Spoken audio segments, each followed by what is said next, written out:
Mr. Mohammed Nosseir is a writer, entrepreneur, and politician who works to advance liberty, political participation, and economic freedom in Egypt and the Middle East.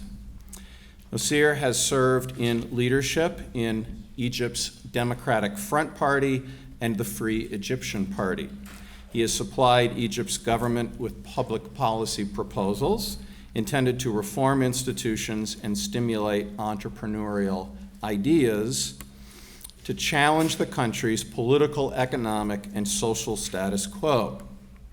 And his work has earned him appointments as a fellow with Stanford University's Center for Democracy Development and the Rule of Law, the Aspen Institute, and the Eisenhower Fellowship's multinational program.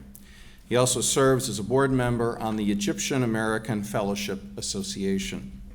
He regularly publishes essays and columns, in fact you can find a lot of his work online, on government reform and business issues at a variety of outlets, including Arab News, Aram Online, Daily News Egypt, and occasionally Globalist, Le Monde Diplomatique, Entrepreneur, and Inc. Arabia.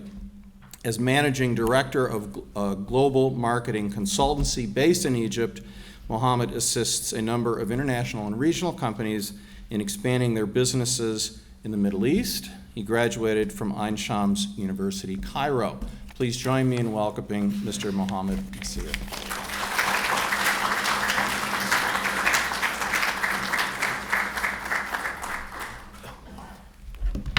Thank you, Glenn, for this kind and nice introduction. I really appreciate very much your invitation to come and talk to your university here. I'm honored to be here. One of the best things I think I did it in my life is like 10 years ago or more, I went to Stanford and I attended the summer program for a couple of months. It was the best summer I have ever had, is spending 8 weeks at Stanford University, and I'm also glad to be back here in the campus. Glenn, you did a fantastic job with marketing the event tonight. I find a lot of flyers everywhere, and I was happy to see my picture and the flyer different places in the campus while I was walking today. I have to say that this kind of campaign, you cannot do it in Egypt. I mean, number one, Egypt, as you know, it's not really a democratic country, and Egypt is a country that you have only to promote a single person. You have to promote the president, whose only person should be popular and people can learn about. You cannot really compete with this president. I am also, one of the pleasant things I enjoyed when I come to the United States or Europe is to have a kind of dialogue with people, because this kind of dialogue, you cannot have it in Egypt for two reasons. Of course, we don't have really that freedom of expression where you can express your opinion and have a debate with the government, and also because cultural-wise, it's very difficult to have a dialogue and debate with people, because if you're living for a long time in autocratic regime, we are not used to this kind of debate. So this is pleasure for me. As Glenn said in the introduction, I tend to produce ideas, schemes I give to the government. I enjoy what I am doing. I produce some ideas, trying to debate it, trying to promote it. After my visit here, next week I'm going to Washington, D.C., meeting with few think tanks. I'm trying to create a dialogue with political Islamists who live in Europe about the best way of countering terrorism. Some of them has been engaged in the past, some of them has never been engaged, but the best thing to address it is from the people who have some sort of link. Today, I'm going to give you some introduction about the Middle East, and I'm going to do a little bit of criticism about United States foreign policy. So if you want to be prepared, if you want to interrupt me anytime with your comments, you're saying some things that I don't like, please do. Please, you can stop me anytime, there is no problem. So let me first start with the Middle East, and let me start with giving you some background. I mean, of course, I am sure that most of you or all of you know that the Middle East is purely run by different autocratic regimes. I'm talking about the Arab world, with the exception of Tunisia starting democracy to emerge. Nevertheless, autocracy varies from country to another. So we can split the Middle East into 2 or 3 segments. There is a segment of the Gulf states, 6 countries, have a lot of oil, rich. People are comfortably there, most of them. So democracy and freedom is not really not the most desire for many people. Or we can put in other words, there is a distance for them to learn about democracy and so on, and they accept it because the living condition is good for them. And then you have countries that really, it is pure authoritarian, like Algeria in the past, Egypt, Iraq, Syria, and so on. I'm not talking about Iraq nowadays, I'm talking about Iraq in the past, Syria, and it's pure autocratic regime. When the president runs, he always win by 99% or something like that, which does not really exist. And then you have a few countries who recently did a nice ruling model, whereby that's 3 countries that's run by different kings, which is Jordan, Morocco, and Kuwait. Said, okay, king is there to rule forever, so we can enable some democracy in the sense of people compete for the government, compete for the parliament. As long as they don't question the king, they can stay and they can form government and so on. So this is basically the 3 different kinds of ruling in the Middle East. And then you have some countries that did some good job with economic and economic freedom, like the United Arab Emirates and especially Dubai, saying, okay, we can open the country for business and we can have a liberal country where people enjoy the Western style of living. Also, Dubai does not have a real culture there, but it is very nice for a lot of foreigners, a lot of Western to live there, earn good money, tax-free, and so on, and they have the freedom, the living freedom. So how those autocratic country is ruled, it's not only about autocracy and control, it's also about a lot of fabricated narratives. Government and ruler, every now and then, they have to come with story to give people hope about the future.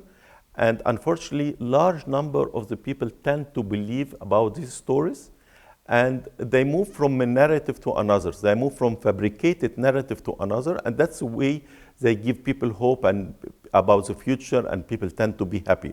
So, for example, in my country, Egypt, we tend to talk a lot that Western leader like us, like our ruler, and so on, talking a lot of positives. They always praising our ruler, and so on, which in fact happening. But after giving some compliment to our rulers, they tend to give criticism or remarks, but our media only focus that they are giving compliment to our ruler.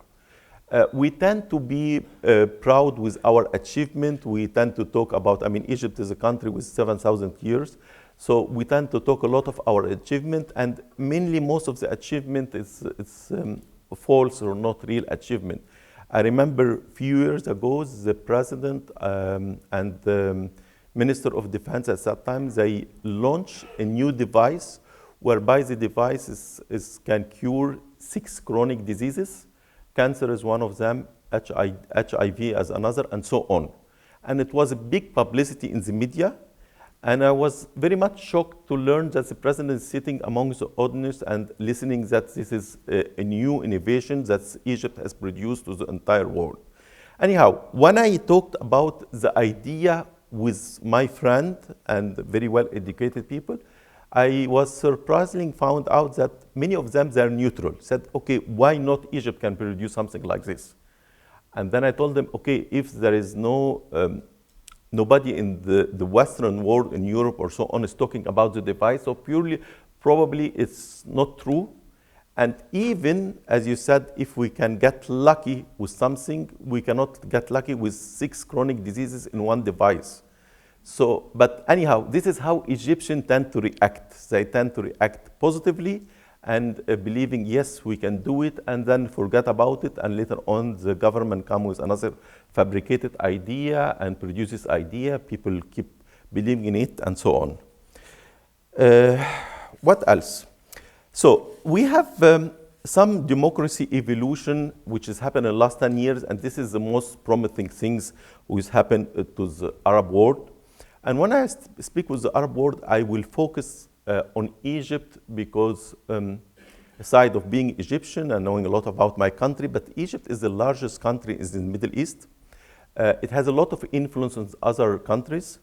It has a workforce of 5 or 6 million people who live in the Arab world, so they have their own also influence. It has its own soft power, and it has its strong military which can support other countries in case of something happened like the invention of Kuwait by Iraq like 20 years ago. Egypt faced a big dilemma 10 years ago that former President Mubarak was aging. He was something like, has been ruling for 30 years, and he didn't want to put successor for him. And this was a big problem for Egypt and big problem for a lot of Western countries who support Egypt, who tried to stimulate Mubarak to put a vice president, so whenever he passed away or whatever, someone will take over. And Mubarak was hesitant. He wasn't really believing the idea, and he believes that he can rule for more years. And he's still alive, by the way, for those who are following him. And frankly speaking, if the Arab Spring or the uprisings that happened in Egypt, if it didn't happen, you will find easily Mubarak still ruling. What happened also 10 years ago is that the United States started to put some pressure in the Middle East and in Egypt in particular, trying to push them for democracy.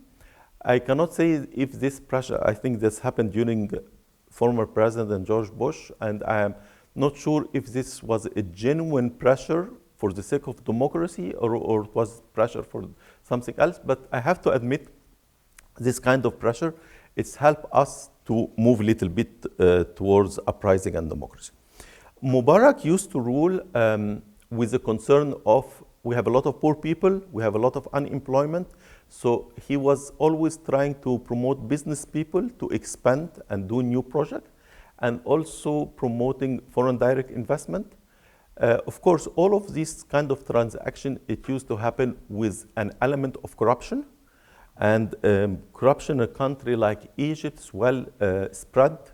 You need to pay different kind of corruption, starting from $1 or $2 up to whatever large amounts, and so on. You cannot move in Egypt unless you pay small amounts every day and large amount for business people and large transaction and so on. Egypt is a country that the military used to have a big role in ruling Egypt, and the big role is they used to some sort of, you may call it, owning the country, but not governing the country on daily basis. So the military used to have, and still of course, have a large pieces of lands. I mean, and whenever business people or someone has to do a business, they go and buy it from the military and so on. And they used to have a veto power for any major decision happening in Egypt. Right now, the circumstances change with the Sisi. Is the government is governing Egypt, the military, sorry, is governing Egypt on daily basis, and they're penetrating the economy, and they have a certain reason for doing this is to make sure that the economy is in the hand of the government, not with Muslim Brotherhood, and not with business people. And that's the reason they are entering each certain industry and entering it with the aim of making sure that they are the major player. In the past, they used to think about the major industry. Now they're even entering, I mean, they're establishing company like PR, event organization, and so on. So they want, it's the purpose to penetrate the country and the economy more than to make a profit. And of course, they make a profit because their own structure helping them to make a profit. And also, if you rule, if you regulate the policy and you're also one of the players, it is easy to make the profit because you can change the policy anytime. So also during Mubarak, we used to have a different conflicting powers. And Mubarak used to rule Egypt this way. He's happy that to have like 3-4 political forces, and they are in conflict with each other, and they report to Mubarak, and they have a common factor is their 100% loyalty to Mubarak.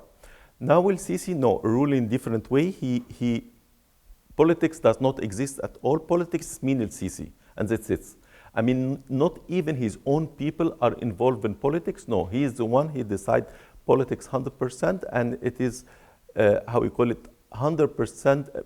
During Mubarak, there was some room for democracy, for freedom of speech. We can criticize Mubarak somehow, as long as we don't speak about corruption of his family and corruption of Mubarak, but there was some room of freedom. Now it is almost does not exist. We got inspired by Tunisia because they started the Arab Spring, but a real change when it happened in the Middle East, it will happen from Egypt. As I said, it's a big country. We were surprised with Arab Spring that people who are pro-Islamic countries are a large segment of the society. In the first fair and free election, parliament election, political Islamist different groups got almost 3/3 of the seats there, and everyone was surprised that there are large number of them exist in our country. So this became with a very surprise. One of the positive things that happened in the Arab Spring and is happening till now is a lot of young people who are exposed to the technology and to the internet. They are very much want to apply the Western ruling value when it's come how to rule Egypt. And those a lot of people are talking about freedom of expression and a fair election and so on. And youth people around 2/3 of the population. And a lot of people in Egypt who are, the parents might be pro the government or pro the president, you find that their children or teenager or whatever, they are against the government and against the president completely. So I'm sure that you're very much familiar with the Arab Spring. It's still evolving till now. The last two positive things happening with Algeria and Sudan. Sudan now that have some sort of first early step to democracy. Tunisia, they just did the presidential election a few days ago. Nevertheless, I have to say that Western nation does not support those countries to make them more of established democratic countries. I always keep giving idea to Western politicians I meet with them that they need to support Tunisia, and the best way to support Tunisia is to either send tourists to the country, which is a very lovely country, or expanding the products they export from Tunisia. So when you help their economy, you help them to establish a democratic country. The Gulf states very much worried that Egypt become a democratic country because they believe that Muslim Brotherhood might be in government again and they will have a spillover to their countries. And they're worried because there are always a lot of Muslim Brotherhood living in the Gulf countries like Saudi Arabia and United Arab Emirates. So that's the reason they tend to say, tend to support Egypt to stop any kind of uprising. We in Egypt believe very much in what you call it a foreign hand which is a certain country interfering in our policy in a hidden way. Currently, the Egyptian president has an excellent relation with the American president. Nevertheless, government always saying that there is always a foreign hand that prevents us from progress without mentioning the name of this foreign country, but this foreign country is always the United States. And I'll talk a little bit more about it. Let me jump also about terrorism and Islam. I personally believe there is no correlation whatsoever between both. I believe that lack of democracy is the one that getting engaged a lot of Islamists into violence activity, and lack of good understanding of Islam. This is what engaged them. Nevertheless, they need a label, they need a motivation. So Islam is the real motivation that giving people false ideas to get engaged in violence. And frankly speaking, to live for a long time in a repressive regime, in a regime where there is no freedom of expression, you are more vulnerable to join this kind of groups. So this is some of the challenges. And also I have to say that there is a cultural issue. We as an Arab, we tend to have more of, I don't know the right word, little bit violence more than Asian Muslims. I mean, you find that culturally Asians are more calm people in comparison to us as an Arab. We tend to be more aggressive, impulsive, and so on. And both are Muslims. So if I'm comparing the Arab world with Indonesia or Malaysia and so on.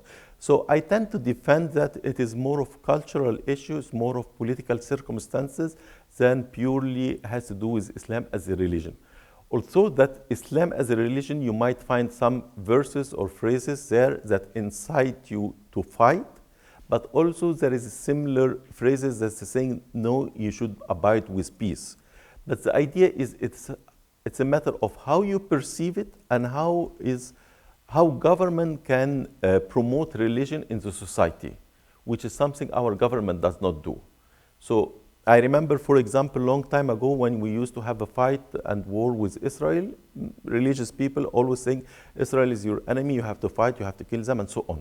And when former president said that's signed the agreement, the peace agreement with Israel, the media switched 180 degrees and start to talk about Islam is about peace and so on. So religion is a matter of, especially in a country where there is no really large number of people who have good education and so on, it's a matter of how you manipulate it, how you play with it. And you can easily play with it in a country like Egypt, either positively or negatively. So let me now come to the role of the United States as a foreign policy. I just give you some introduction about the Middle East. So United States, in my opinion, is the country who produce and create the universal agenda. What United States or the United States president put an agenda in the morning, starts the entire world, especially us in the Middle East, talk about it. So if the United States want to talk about democracy, everyone talk about democracy, you find Europe is joining and so on. Similar to other issues like climate change and so on. So United States, it's a wealthy country, it has a lot of power. I was surprised to learn that it is a major shareholder in something called European Bank for Reconstruction and Development. That's the main shareholder or that has a lot of shares there is the United States. So I'm just trying to say how influence the United States in different institutes, and of course you are familiar with UN, IMF, World Bank, and so on. I tend to tell people in Egypt that there is two nations called the United States. There is something internally and something externally. There is people who live in the United States, and of course, all of you familiar with your internal political dynamics. And there is something called externally, which means the foreign policy of the United States. So I'm not going to talk internally, you're familiar. Externally, the United States foreign policy, which I tend to disagree with in many circumstances, is a policy produced by few hundred peoples. I mean, correct me if I'm wrong. It's who is really engaged and decided on the United States foreign policy? Maybe less than 1,000 of a nation that's exceeding 300 million people. While internally, you have a lot of election, you have Congress and so on. When it's come to foreign policy, the United States is not a country of check and balance. I mean, it is a country of what the president decides, and he make up his decision and decide accordingly. It is not an institution country when it's come to foreign policy. Also, again, the president, I mean, Trump is getting up in the morning, and same apply to other presidents saying, okay, if we would like to make a war with Iran or not, or invading Iraq and so on, or getting rid of president of Libya and so on. It is pure, almost one person with a couple of hundreds who decide. In the Middle East, we very much believe in the conspiracy theory, and as I said before, everything has to be blamed on the United States. And I tend to argue a lot with my friends. Listen, I'm telling them sometimes I'm defending the United States, saying, okay, this is beyond the capability of the United States that I can do it. But people there have a tendency to believe that the United States has the influence to change and interfere in anything. So this is a hopeless case. One of our problems in the Middle East is the changing between Republican and Democrats, or changing the foreign policy foreign policy attitude and behavior. Every now and then you find a Republican president now coming with a given policy. After 4 years or 8 years, another president who switched to different policy and so on. With full respect, also United States, when I'm talking about the scholars, even the one who are expert, they have little knowledge about the Middle East, the culture and the dynamics.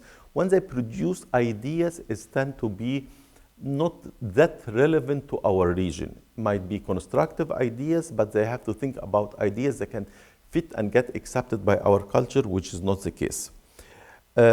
I read once that Thomas Friedman was saying that foreign policy, it's about interest and value and leverage. And I believe the leverage of the United States in the Middle East is decreasing. The interest is taking more space than the value. So I always argue that the United States apply purely its interest when it's come to foreign policy. And there is a lot of good values happening internally in the United States that they keep it at home and don't apply it there.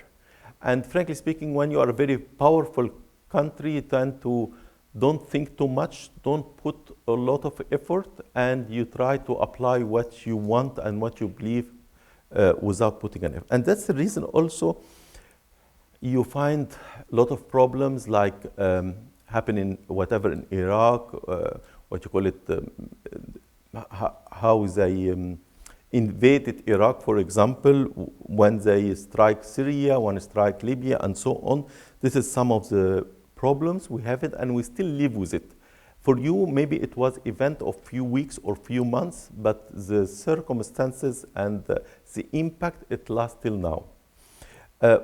In addition to what you are, I'm sure, observing today with what might happen with Iran, which is there is no really real policy. I was talking to Glenn and a few people an hour ago that United States ideas, when they do it, is not necessarily good and it's not applied in a good way. So for example, 20 years ago, they came with the idea of QUIZ, Qualified Industrial Zone. They want to promote trade between Egypt and Israel. And they said, okay, Egypt can export to United States without any taxes or customs, as long as you are importing 12% of the component of any product from Israel. Eventually, this is on paper sounds a good idea. Eventually, we don't import the 12 or 10% from Israel anymore. We're just buying invoices from them, which we provided to the United States as if we are importing the 12% because Israel does not have added value with the products we are producing. So we just buy invoices for a certain amount or percentage, complete the paperwork and so on, and send it to United States with a product, and the product gets accepted and it's selling in the market here.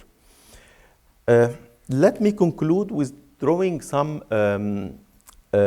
comparison between the Arab world and the West, which trying to understand that we are coming from different culture. In the Arab world, we are very much emotional, and I believe the West is very much rational. We tend to stick to ideas that drive people emotionally. Here I find people rational, and you need to always to give them good reason. In Egypt and the Middle East, no, there is no good reason. If you manage to link with people emotionally, that's fine. We tend in the Arab world to deny our faults and keep arguing about them and defend them, while the Western world mostly tend to admit and accept their mistakes and move on. And that's one of the reasons the West is quite successful. We live in our past and you live in your future. You want to have a better future, so you always think about how to make your country better in the future. While our achievement, it has to do with the past, and I'm talking about the past 100 years ago or 1,000 years ago. So we tend to talk a lot about history, and you tend to talk a lot about the future. You're very much structured country. I mean, the West overall, and we are haphazard country. We don't think, maybe this era, you're not that structured like you used to be, but this is how I see it. You desire power, prosperity for your own people, and we live in illusions. We live in ideas that not able to produce it. And last point is democracy. Democracy really matters. You live in democratic country, we live in autocratic country, and frankly speaking, there is a big difference. I'm sure most of you have not experienced living in autocratic country. It's not a matter of you cannot really go and vote or express your opinion in newspaper and so on, but you live in fear. That this fear is always produced, and the government makes sure, the police and the military make sure that they insert this fear in each person and make sure that something might happen to him. So this fear, they want people to stay at distance from politics. So they need to insert this fear in each single citizen. And this fear, it's preventing us from being an entrepreneur, producing ideas, promoting change. If we are always afraid, that's preventing us psychology. So let me end here, and thank you very much for your listening, and we'll take questions. Thank you.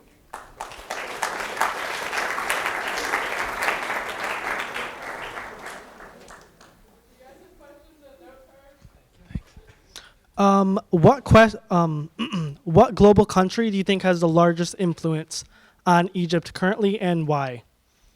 The global country? Yeah, like what global superpower? Oh, here. It's the United States is the superpower. It has influence, it has a say, it can put pressure, it can, I produced an article, but I wasn't able to publish it. It's talking about does Western nation able to promote democracy? And I'm saying yes, it could. If it's genuine about it, yes, it could. And United States is a good friend to, I have to say also United States is a good friend to most of the autocratic rulers in the Arab world. And it's still the most countries that can make change if it has an intention to make real change. I'll just take a minute here. So Mohammed and I, we were talking at dinner, and one thing we talked about was military diplomacy by the United States versus economic diplomacy. Sure. And of course, I've got a room full of future business people here. What kind of things can they do? They might think, well, business is only about dollars and cents. Sure. But what kind of things can they do in the global economy that will make other parts of the world better? Sure. Okay, thank you, Glenn, for raising this point. I keep promoting to many Western politicians or diplomats living in Egypt that, okay, guys, you need to help a country like Tunisia, and the best way to help Tunisia is to promote tourism, to send your own tourists, which will help the economy, or enable Tunisia to export more of its product to the United States and Europe. Helping this country economically will open more doors to establish democratics in a good way, because when people earn more money and believe this is a good system, that's good for the country. Tunisia is currently struggling with its democracy, so unfortunately the Western world does not really give any concrete help aside of giving compliment remarks and so on, but real complete help, I mean, for example, I am sure that, and I observe a lot of think tanks and institutes, Western institutes, go and observe the recent presidential election. Okay, that's fine, but that's not really will help. What will help more is to help them economically. And Western world, United States, does not have to give a real fund, but can help importing products, creating more employments and so on. Thank you very much for sharing tonight. I just had a quick question. So I know you spoke a lot about democracy and how different democracy in Egypt and the Middle East is compared to the United States. I thought about this a lot since, through my lifetime, I've seen multiple conflicts between the U.S. and countries in the Middle East, things like that, to try and impose democracy on a country. And I look at countries today who fought revolutions and things like that for democracy, and many of them are still standing. Do you believe that a push for democracy and a more freedom of expression type democracy could only survive in the Middle East if it came from the power of their own people and revolutions within those countries? Okay. Well, there is a word of imposing democracy, which was widely used in the past. It's not anymore. But I would say it's not imposing, it's trying to promote democracy. There is a difference between imposing. You cannot impose democracy on people. You cannot say, okay, tomorrow you go and run free and fair election, but you can give some sort of incentive for the countries and encourage political leaders and so on to push for gradual democracy. And this is what I'm trying to promote in the past, but Western tend to be reluctant in this. And there is some ideas. I mean, it doesn't make sense that during Muammar Gaddafi era, where he was ruling Libya, that Libya was heading the human rights department or division of UN. So who voted for Libya to be the head of the human rights division, and they stayed in this position for 4 or 5 years? So there is something wrong in the Western world in terms of how you interact with those people. And you have to say, okay, for example, you can say, okay, whenever a Western leader will meet with any autocratic ruler, they will raise the topic of democracy on their agenda. If they want it, they're fine. So if the president of France were going to speak with the president of Algeria, this will be one of the topics. If we are really genuine on pushing for democracy. And I'm tend to say there is no need to do fair and free election tomorrow. You can do it after 5 or 10 years, but at least make a good justice system, rule of law, and so on. An election might come later on. So my mother's side of the family is from Iraq, and most of that side of the family is Middle Eastern. And one thing my grandfather always told me is that the government was often used as a vehicle for religious persecution. Yeah. 60s and 70s, Iraq, Chaldeans were highly persecuted, Iraqi Christians. Do you think that it's realistic to hope for a separation of church and state in the Middle East, or do you think that that's too, rooted in culture in order to actually have a separation of church and state? Are they too closely tied together? Sure. Well, I produced an article was published in Egyptian newspaper a week ago. I was talking about that Egyptian spirituality is all fake. It's not real. And I putting a different example what we're supposed to do and what's the reality. So I think religion is the fundamental aspect of the Muslim people, but you can depend on it and capitalize on it in a positive way, which the government does not do. So government is capitalizing on the religion for the purpose of serving its interests and serving the way it is ruling, and not capitalizing on it to really make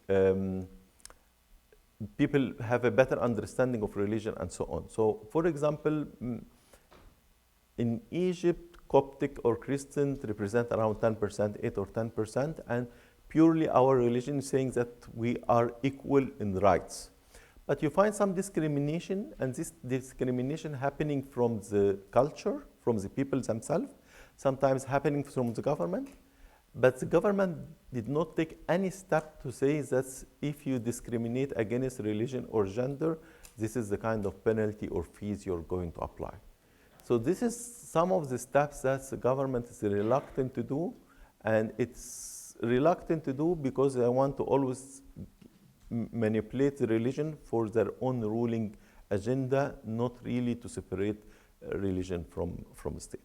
It could happen, it will take some time, but we need to work on it, and government is not working on it right now. Let me add another point. I used to live in Saudi Arabia, and I go there quite frequently. And Saudi Arabia was extremely strict in many things. And then suddenly, the government or the ruler, the king, starts saying, oh, what we used to do is wrong, and we need to be more open. And as they start to open the country, and the country starts to change.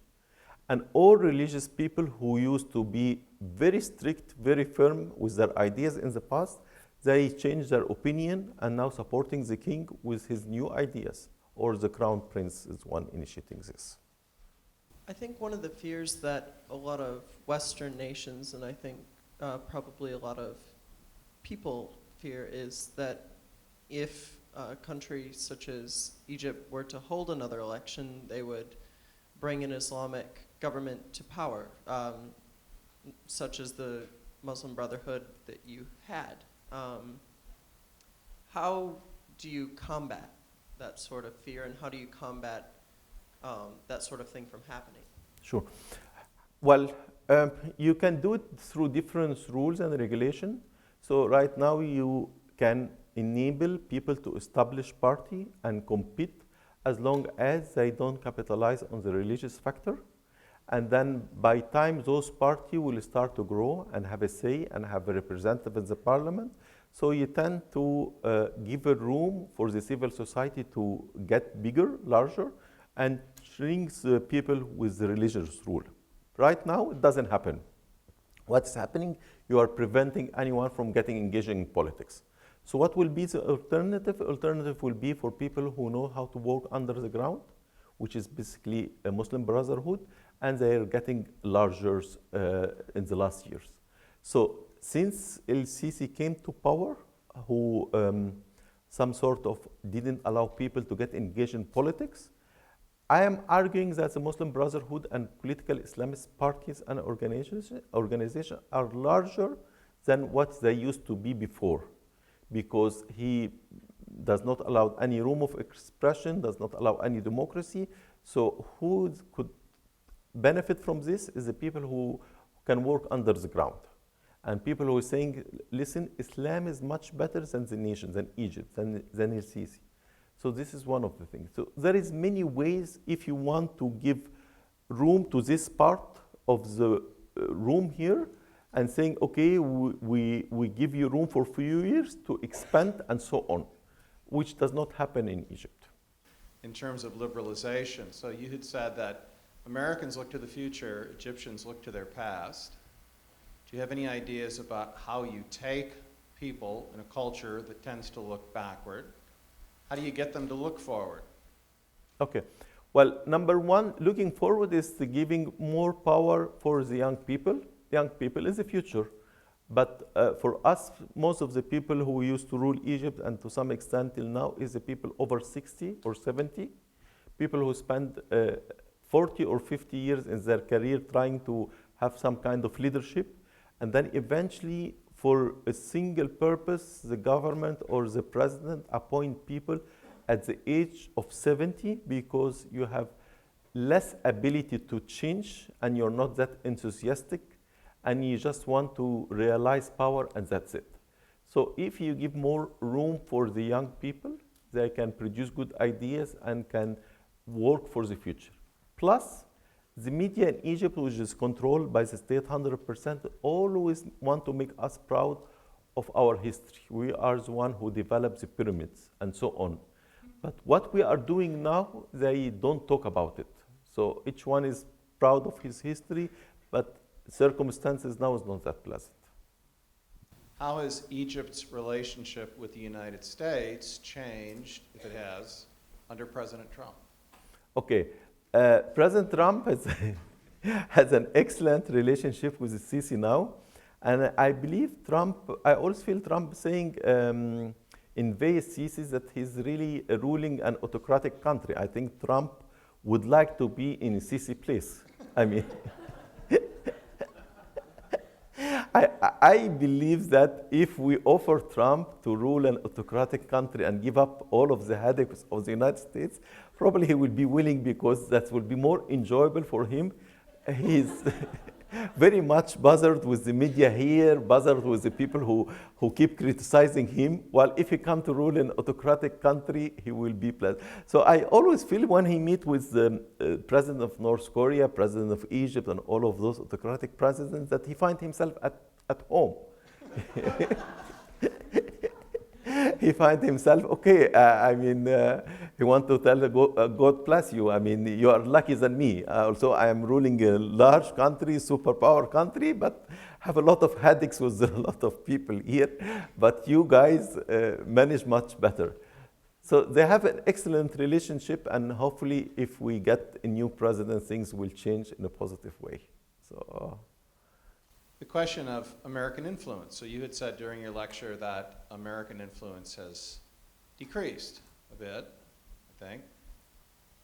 What explanation do you have for that? Is another country becoming more ascendant in its influence, or what's the cause of American influence waning, or what reasons do you have for thinking that you've noticed? Okay, United States has a big leverage in the Middle East.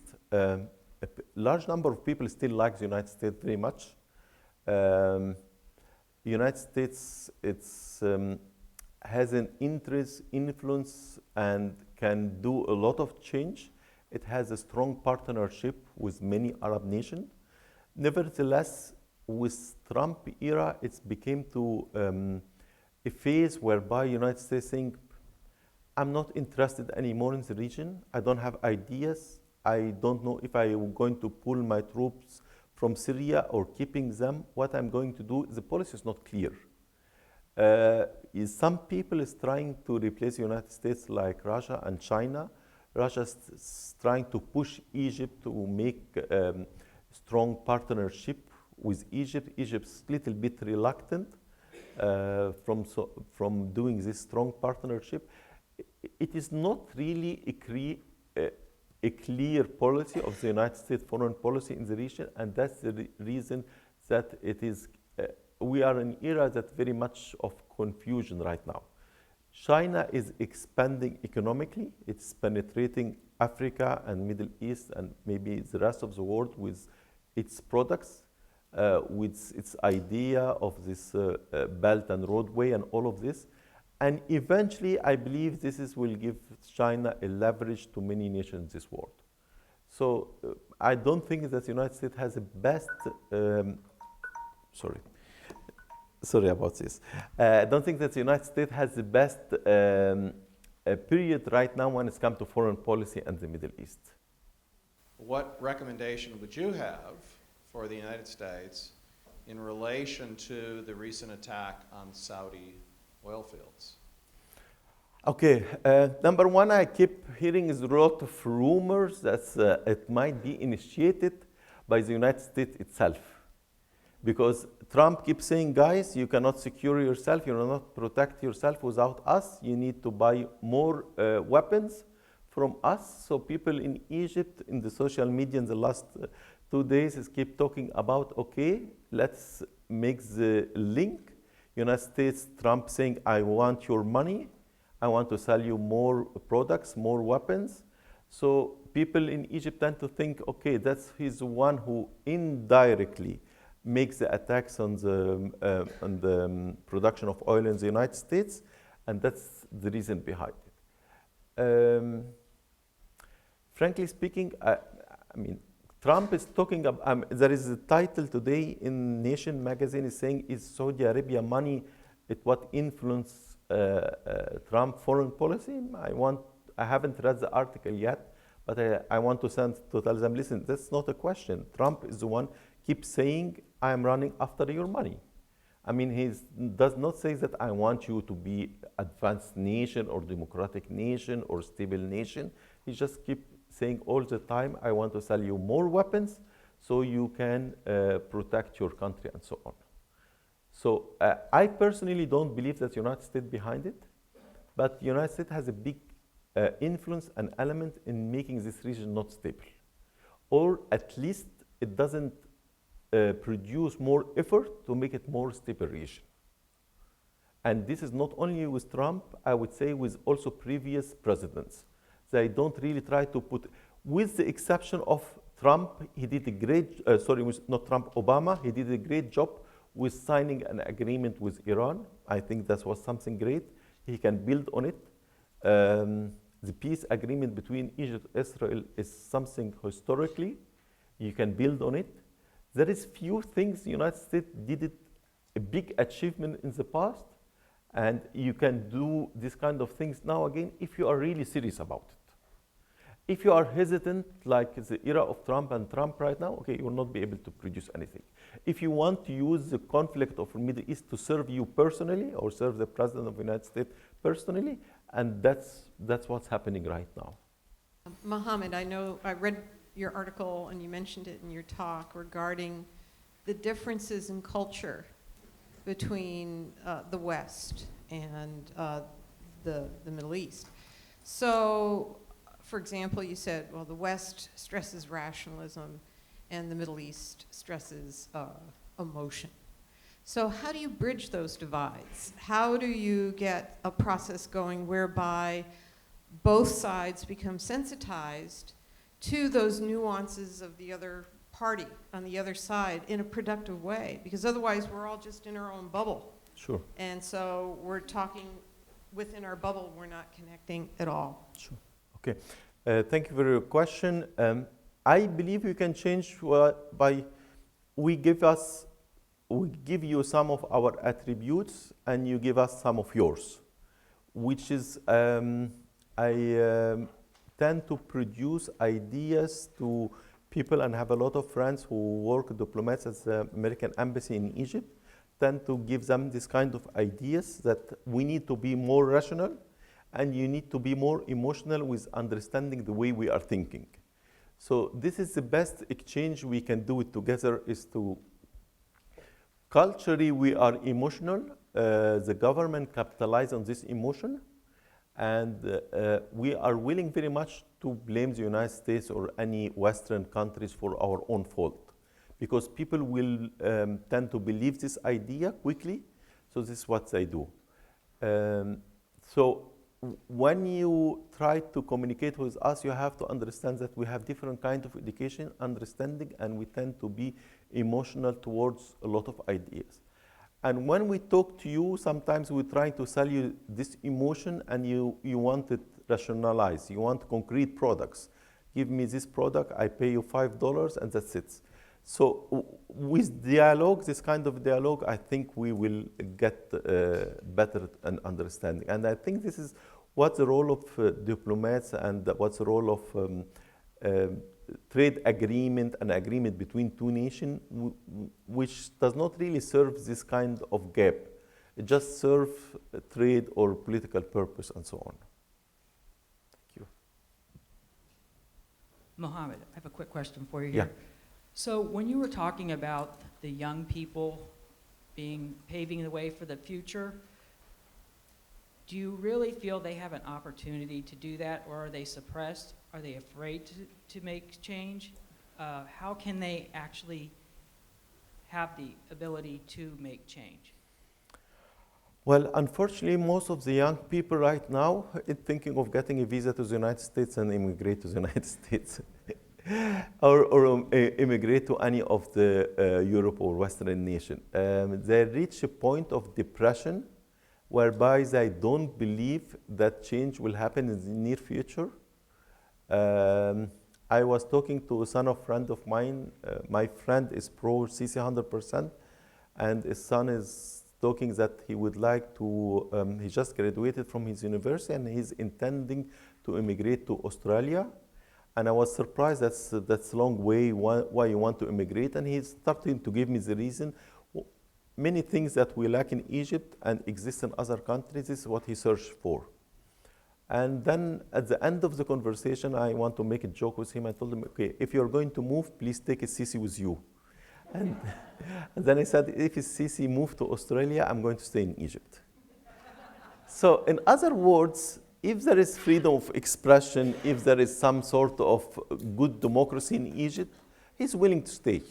And he's willing to fight and build a career. If there is hope for the future. I mean, I produced an article once. I said that people who want to cross the Mediterranean in illegal boat and risk their life, they are searching for Western values. They are not searching for jobs. Because if you want purely jobs, you will think about the Gulf, because Gulf can give you better jobs, better income, and you don't have to risk your life. But people who risk their life, they want to have a better life with different values, which exist in Europe. Many people or all young people heard about it and want to experience for the rest of their life. That's the reason. Of course, the job factors is there, but job also people who go and work in Europe illegal, probably they stay for 5 or 10 years doing unpleasant jobs. They can do much better in Egypt or the Gulf. They accept this because the values and the structure of Europe or Western nation is much better than what they are confronting in the Middle East. So business people like to make up words, and one word that business people have used lately is takeaway. So people say, what's my takeaway from this? And I think if I was in the audience, which I am, of course, but not the person who was the organizer, one of my takeaways would be what you just said, which is how thankful we should be to be in a society where we have the freedom to innovate, Sure. to look forward, and not just to think of that as economic opportunity, but as personal opportunity. And we're very thankful that you're here with us. You're our second speaker in our short series on speakers who fight jet lag.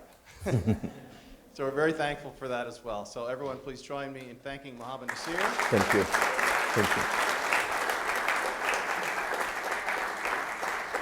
And you're pleased to stay after and talk to anyone who wants Sure. to visit with you. Sure, I'm Thank you. here. Thank you.